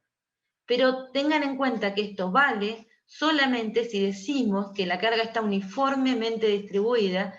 Eso quiere decir que hay una densidad constante, o sea que la cantidad de carga que tengo en cada punto de la superficie, la línea o el volumen es la misma. Si yo no puedo asegurar eso, tengo que resolver la integral. No lo puedo poner como lambda por L, tengo que hacer la integral. Y la justificación es esta expresión: si es una constante, sale de la integral e integro el diferencial de L, el diferencial de área o el diferencial de B. Si no es una constante, la tengo que poner en la expresión y ver cómo la integro. Vamos a ver algunas integrales que para los que no hicieron análisis 2 se van a decir, bueno, yo esto no lo vi en análisis 1, sí, seguramente. Uno de los problemas que tiene esta materia es que la cursan en paralelo con análisis 2, pero uno usa casi desde el principio algunas cosas de análisis 2. Yo voy a tratar de explicársela lo más posible, lo más tranquilo, con el mayor grado de detalle, para confundirlos lo menos posible. Bueno, uno de los casos fue, bueno, no integré, gracias a Dios, pero cuando hablaba de los diferenciales de área era algo parecido. Bueno, veamos un ejemplo simplemente para ayudarlos a ver cómo se hacen las cuentas. Sé que quiero calcular la carga total en una esfera de radio 0,01 metro, y cuya densidad está dada por, y ahí tengo 3 objetos. Entonces, distribución continua de carga. Tengo una esfera, o sea, y de radio 0,01 metro, y tengo unas expresiones para las densidades de carga. ¿Cómo logré cargar esa esfera? Entonces, en un caso tengo una densidad volumétrica, ρ, que es proporcional al radio de la esfera. Eso quiere decir que en el centro no tengo carga, y en la superficie tengo la mayor cantidad de carga posible. O sea, crece desde 0 hacia el máximo valor, que es ρ0 por el radio de la esfera. Y les da el valor de ρ0 para que hagan la cuenta. El caso B, fíjense que es directamente una constante. Esa es la distribución uniforme de carga. Tengo distribuida uniformemente, porque en cada punto tengo el mismo valor de densidad de carga. Y la última es sigma. Eso quiere decir que la esfera está cargada solo en la superficie. ¿Sí? O sea, supónganse que es una esfera de tergopol o un globito, y le dimos con un paño hasta cargar toda su superficie. Entonces logramos que tuviera esa carga negativa. Entonces tenemos que calcular la carga total que tienen en base a lo que vimos recién. Si vamos por el caso A, es una distribución volumétrica, así que tengo que integrar la densidad de carga en el volumen de la esfera. O sea que reemplazo la densidad de carga. Y bueno, tenemos R, que sería, tengo que integrar en el volumen, o sea que voy a tener que integrar en el radio de la esfera, pero tengo que ver cómo escribo el diferencial de volumen. El primer paso, para aquellos que vieron coordenadas esféricas, o sea, análisis 2, tal vez no les genere tanto conflicto, yo se los muestro nada más, es escribir el diferencial de volumen de una esfera. O sea, tomar un pequeño volumen dentro de la esfera, arbitrario, y el diferencial de volumen se escribe así de feo, ¿no? Que R tiene que ver con el radio, y θ y φ con los ángulos que forman con el eje Z, y la proyección del radio con el eje X. Claro, esto es horrible, me van a decir, no, me vas a hacer integrar esa cosa, no sé ni quién es Tita, en fin. Bueno, los que saben análisis 2 si quieren partir de ahí está bárbaro, o los que ya vieron coordenadas esféricas.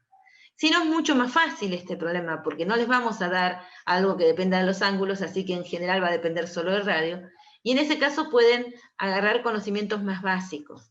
¿Qué conocimientos más básicos? Recordar el volumen de una esfera. Estamos yendo a la primaria. Volumen de una esfera es 4/3 de pi por radio al cubo. Y como ya lo tenemos escrito en función del radio, y nosotros la densidad la tenemos escrita en función del radio, entonces lo que hacemos es reemplazar el diferencial de volumen de modo que me quede en función del diferencial del radio. O sea, hago el diferencial del volumen de una esfera, que nos quedaría 4pi r cuadrado dr. 4pi r cuadrado es la superficie de una esfera de radio r, y el dr le da el espesor a la superficie. Bueno, lo ponemos en la integral, el ρ0 sale de la integral, reemplazo el diferencial de volumen, entonces nos queda 4pi, teníamos el r cuadrado del diferencial de volumen y el r de la densidad, así que nos queda r cubo dr. Bueno, y esta integral es directa, muy fácil de realizar, y obviamente tengo que integrar en toda la esfera, que al dejar escrito todo en función de r, tengo que integrar desde que tengo radio 0, el centro de la esfera, hasta la superficie, que es de radio r grande, r mayúscula. Entonces, resuelvo la integral, que es integral r al cubo, básicamente, entre 0 y el radio de la esfera, y me da esta expresión. O entonces, para que no se me asusten, esta expresión es el diferencial de volumen en esférica. Si alguien vio coordenadas esféricas, esto es una esfera, es así, uno lo integra y van a llegar al mismo resultado, pero como no tenemos que hacernos tanto lío, porque les vamos a dar siempre cosas que son dependientes del radio, entonces podemos escribir el volumen, como lo sabemos de la primaria, y diferenciarlo. Entonces tenemos un diferencial de volumen en función del radio, y entonces ahí podemos resolver la integral. Nuestro objetivo es que esta integral, en donde aparece r y db, nos quede en función de una misma variable para poder hacer la integración, que es lo que hemos logrado. Resumen que después de tanto esfuerzo he logrado encontrar la carga total que tendría mi esfera debido a que distribuí la densidad, la carga, como una densidad que va como ρ0 por r. Obviamente las cuentas se las voy a dejar a ustedes. El caso B era una ρ uniforme, así que este es el más fácil de todos, porque es el ejemplo que les dije hoy. ρ es uniforme, sale de la integral, y me queda la integral del diferencial de volumen, que es el volumen de la esfera. Entonces nos queda directamente ρ por el volumen de la esfera. Y ven que nos da distinto, diferente si yo distribuyo uniformemente, que si, o sea, si hay una distribución, o sea, si tengo expresiones donde tengo una distribución uniforme, o tengo una... O sea, nos da distinto en el sentido de la expresión. El caso C era una distribución superficial. Entonces, ahí tengo que pensar que si es superficial, tengo que integrar el diferencial de área de la superficie de la esfera. Pero acá se las hice fácil para no marearlos, y sigma era uniforme, salió de la integral, y me queda la integral del diferencial de área de la superficie de la esfera. Esa integral me da la superficie de la esfera, que hoy les remarqué que era 4pi r cuadrado la superficie. ¿Se acuerdan que el diferencial de volumen es la superficie de una esfera por el diferencial de r, ¿sí? De una esfera concéntrica de un cierto radio r, el diferencial de r, o sea que la superficie de una esfera es 4pi por r cuadrado, que en este caso es el radio de la esfera total, cargada. En el último caso, ¿cuál es la condición para que esa igualdad sea cierta? Porque viste que dijimos que para la de volumen tiene que ser uniforme. Y fíjate cómo es la expresión de sigma, que es la... ¿Es uniforme? ¿O depende de alguna coordenada? Uniforme. Es uniforme. Ok, entonces es lo mismo, como que para que valga eso así, tiene que ser uniforme. Pero si no fuera uniforme no la podrían sacar de la integral y tendrían que ver cómo escribir el diferencial de área en relación a las variables que tiene sigma para su variación. O sea, para lo que nos sirve a nosotros es estar atento con distribuciones de volumen que dependan del radio. En el caso de una esfera, ahora vamos a ver otra distribución para cilindros, o que sean uniformes si uno los saca de la integral. Bien, no les vamos a hacer mucha más complejidad matemática, digamos. Las cuentas se las dejo a ustedes, las pueden hacer tranquilamente si quieren terminar. Y ahora vamos a hacer el ejemplo 2, es la misma lógica, pero vamos a suponer que la densidad de carga de un cilindro de radio R longitud L y carga Q uniformemente distribuida. O sea, ¿qué quiero hacer ahora? Quiero calcular la densidad de carga. En el dato anterior nosotros aplicamos una lógica para, conociendo la densidad de carga, sacar la carga total que tenía un objeto. Ahora es inverso, conociendo las características del objeto, que en este caso es un cilindro de radio R, longitud L, y la carga que tiene el objeto, encontrar la densidad. Entonces ahí leo y digo, calcular la densidad de carga de un cilindro de radio R, longitud L, y carga Q uniformemente distribuida en los casos. Y vamos a ver dos casos. El caso 1 les dan un radio y una longitud, y el caso 2 les dicen que el radio es mucho menor que la longitud. Sería estar pensando un alambre, por eso le digo, lo consideramos una línea cargada. En un caso el alambre es grueso y en el otro caso es muy finito, entonces puedo pensar que prácticamente es una línea. Entonces me tengo que preguntar cómo relaciono la densidad de carga con los parámetros del cilindro. Y acá viene la palabra. Uno primero vuelve a la definición y digo, bueno, es un cilindro, es un objeto tridimensional. Tengo que ir a pensar a la carga total como la integral en volumen de la densidad de carga volumétrica. Sí, decimos, bueno, hasta ahí vamos planteando, pero ¿cómo avanzo con esto? Mirando la palabra clave uniformemente distribuida, porque eso para nosotros significa la misma densidad en todos los puntos de ese volumen.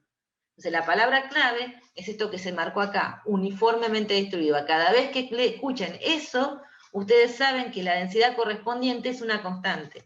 Entonces la puedo sacar de la integral y me queda que la carga es ρ por integral de volumen, o sea, ρ por el volumen, y ahora esto es para calentar los motores y que se acuerden cómo se calculan algunos volúmenes, así no tenemos líos cuando van a la práctica. ¿Cuál es el volumen de un cilindro? Hoy recordamos el de la esfera. No vamos a usar muchos más, ¿no es cierto, Gonzalo? Volumen de esferas, cilindros y planos. Y Sí, no, son esos. pero los recordamos porque yo me acuerdo que no hacen bien las cosas porque no saben eso. No se lo acuerdan. Claro. Y es algo, pasamos y ya les evito el desastre, digamos. ¿Alguien se acuerda del volumen de un cilindro? Y este silencio te da a entender que había que pasar. Es pi por radio cuadrado por la altura del cilindro. Bien, perfecto. Ese es el volumen de un cilindro. Entonces, teniendo ese volumen del cilindro, hacemos, directamente lo reemplazamos, porque como la densidad era una constante, y podemos despejar, o sea, reemplazamos el volumen, y sabiendo que el cilindro tiene R mayúscula, y despejamos ρ. Bien, entonces nos queda directamente la carga total sobre el volumen del cilindro. Y el caso particular, el caso B, ¿qué tipo de densidad tengo que considerar? O sea, si el radio del cilindro es mucho menor que la longitud, casi como que lo veo como una línea, ¿qué tipo de densidad tengo que considerar y cómo la relaciono con Q? Tenemos que considerar una densidad lineal y tenemos que relacionarla con Q a través de una integral de línea. Bien. No de línea, una integral en la línea. Entonces hago eso, de vuelta vuelvo a recordar que está todo uniformemente distribuido, así que me queda lambda por L, y puedo despejar lambda. Y acá a veces, en algunos problemas con líneas cargadas o con cilindros cargados, a veces les suelen dar la carga que tienen por unidad de longitud en el cilindro. Si es una línea cargada es muy fácil, cuando es un cilindro tiene que pensar que eso está en la rebanada. Bueno, si esta es la hoja 3, eso quiere decir que estamos terminando. Vamos a terminar en horario y todo. Entonces, vamos a ver un ejemplo que es resolver un problema en particular que les va a servir para la práctica. Entonces tenemos un alambre delgado que se ubica a lo largo del eje Z desde 0 a L. Bien, acá está el dibujito, tengo los ejes. Esto es el alambre delgado. El alambre tiene una carga positiva, por eso tiene los signitos más metidos adentro, y está uniformemente distribuida, por eso me esforcé en acomodarlo esquipaseado. Hallar la fuerza que ejerce el alambre sobre una carga Q, que está un poquito ubicada para Z mayor que L. O sea, en esta posición, un Z arbitrario mayor que L, quiero saber la fuerza que este alambre le realizaría. Y ahí decimos, bueno, hay que aplicar superposición. Yo antes lo había pensado como como cargas puntuales, cuando tenía cargas así distribuidas, y sumaba los efectos de todas las cargas en la carga que sentía la fuerza. Bueno, y acá, ¿qué tengo que hacer? Ya no son discretas, ahora son continuas. Entonces, ¿qué tengo que hacer? Sumar los efectos, pero ahora cada punto lo llamo diferencial de carga. En lugar de ser una carga puntual, ahora es un diferencial de carga. Entonces, voy a elegir un pedacito de ese alambrecito delgado, que acá lo marqué con un cuadradito amarillo y le puse que está ubicado en una coordenada Z', y acá está el vector que va desde ese diferencial de carga hacia la carga que siente la fuerza. O sea que si acá más cortito tendría que dibujar el versor, que apunta del diferencial de carga hacia Q. Entonces yo ya no puedo hablar de la fuerza total, sino tengo que hablar de un diferencial de fuerza que me hace ese diferencial de carga. Entonces, ¿qué digo? Bueno, voy a reescribir la ley de Coulomb. Tengo la constante proporcional, 1 sobre 4pi epsilon 0, perfecto. La distancia al cuadrado, que va del pedacito diferencial de carga que elegí al punto. Ahora veo cómo la escribo. El diferencial de carga, de este amarillito, toda la carga que tiene acá, lo voy a llamar de Q, y R es el versor que va del diferencial de carga, apunta hacia la carga Q. Bueno, acá como que escribí la ley de Coulomb, pero pensando en un pedacito diferencial de carga, por eso se llamó diferencial de fuerza. ¿Cómo calculo la fuerza total? Lo mismo que antes. En lugar de sumar, tengo que integrar. Pero para poder avanzar en eso, tendría que tratar de escribir el diferencial de carga. ¿Cómo escribo el diferencial de carga? Y bueno, lo primero que me planteo en todo esto es la palabra mágica de uniformemente distribuida. ¿Se acuerdan? Porque uniformemente distribuida significaba la misma carga en cada uno de los puntos. Entonces, yo, cuando quiero escribir un diferencial de carga, tengo que ver la cantidad de carga por unidad de longitud que me agarra mi diferencial de carga por el ancho. O sea, que tomo acá por un diferencial que lo llamo Z' simplemente para no confundirme. Podría poner como diferencial de Z, pero lo pongo como Z' porque Z le voy a llamar a la coordenada de la carga que siente la fuerza. Bueno, pero ahí con el uniformemente distribuida yo sé que lambda lo puedo escribir como la carga total dividido la longitud del alambrecito. ¿Está bien? Entonces, diferencial de carga es la densidad lineal de carga por un diferencial de longitud que se llama diferencial de Z. Como escribo lambda, hago uso de que está uniformemente distribuida, entonces sé que si sé la carga total del alambre y lo divido por longitud, sabría la cantidad de carga que tengo punto a punto porque está uniformemente distribuida. Tengo la palabra clave para hacer la cuenta fácil. Entonces ahora sí, tengo que integrar este diferencial de f, que le pongo que lo voy a calcular en z, que es la posición en la que está la carga q. Voy a integrarlo para encontrar f de z. Lo voy a integrar a lo largo del alambre, por eso voy de 0 a L. Pongo el diferencial de fuerza, pero acá hice un pasito más, dos pasitos más, dice.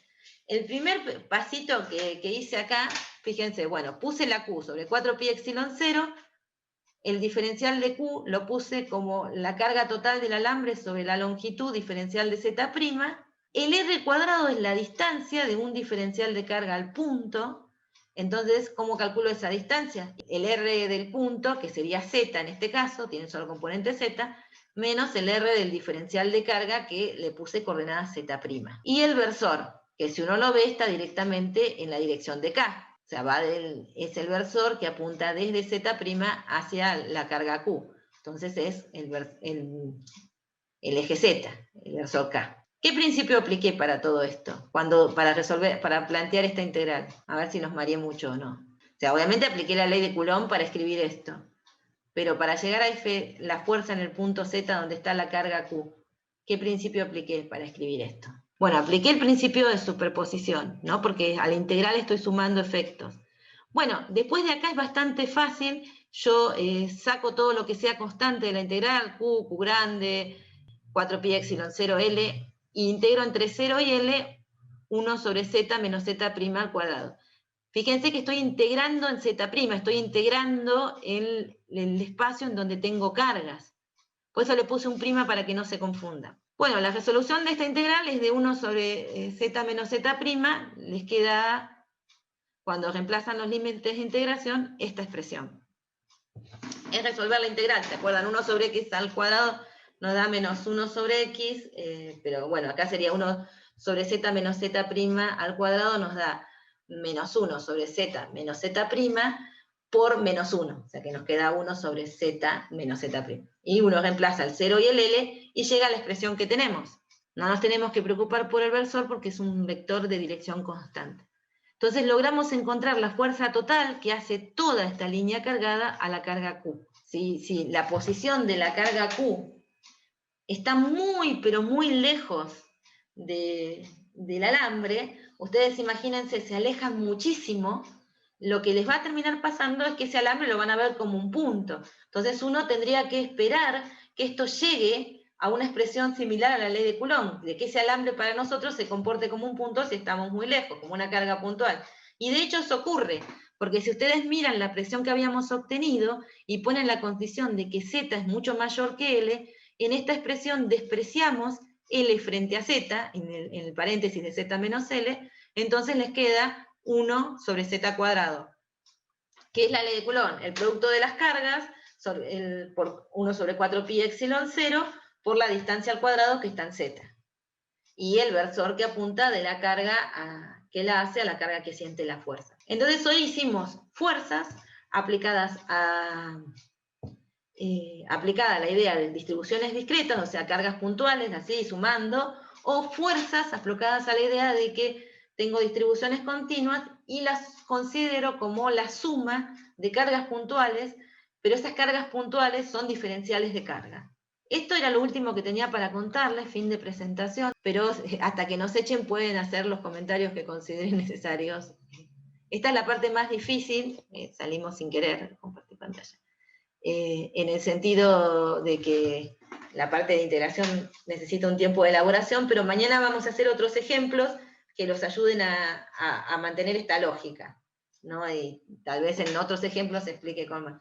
Fíjense que siempre la lógica es tratar de escribir esta distancia que separa el diferencial de carga al punto que siente la carga y el diferencial de Q y el versor en función de una misma variable. ¿Sí? Todo tiene que ir a algo que yo pueda integrar. Terminé todo escribiendo en función del diferencial de Z', y K no es algo que varíe en la dirección en el espacio. Es uno de los ejemplos más sencillos. Bueno, chicos, yo voy a acomodar un poco la clase, sobre todo para las partes que corté y tuve que acomodar, y se las voy a subir, sobre todo para los que no pudieron venir. Recuerden que mañana empiezan con las prácticas, y por ahí estas cosas que les expliqué les van a ser de utilidad. Yo el PDF le acomodo algún detalle y lo subo ya, por si lo quieren volver a ver, antes de la práctica de mañana. El video me va a llevar un poquito más de tiempo.